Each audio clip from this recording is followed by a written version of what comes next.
Hello everyone, hope you all are doing well. তো আজকে আমি রিভিউ করব এবার ঈদে মুক্তি পাওয়া জঙ্গলি মুভিটি। 500 টাকা খরচ করে স্টার সিনেপ্লেক্সে মুভি দেখা কি আসলে অর্থিত ছিল কি না, সেটাই আজকে আপনাদের সাথে শেয়ার করব। তো মানুষ দেখেই বুঝতে পারছেন হল একদম হাউসফুল ছিল, একটা সিটও ফাঁকা ছিল না। মুভির স্টার্টিংটা আমার তেমন একটা ভালো লাগেনি, কিন্তু মুভিটা দেখলে আপনি একদমই বোর হবেন না। মুভিটা দেখে তো লাস্টের দিকে অনেকে ইমোশনাল হয়ে কান্না করে দিয়েছিল, যদিও আমি কান্না করিনি। মুভি রেটিং আমি 10/7 দিব। আর আমার স্টার সিনেপ্লেক্সে 500 টাকা ওয়েস্ট করে মুভি দেখাটা একদমই অর্থিত লেগেছিল, কারণ মুভির লাস্টে অ্যাক্ট্রেস সব চলে এসেছিল আমাদেরকে সারপ্রাইজ দিতে। মুভি থেকে রিয়েল লাইফে সবাই অনেক সুন্দর।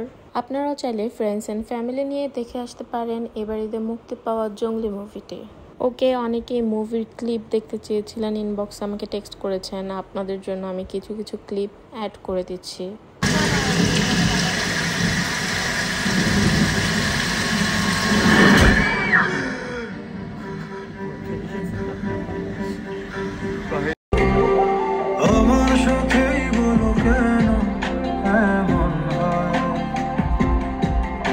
হৃদয়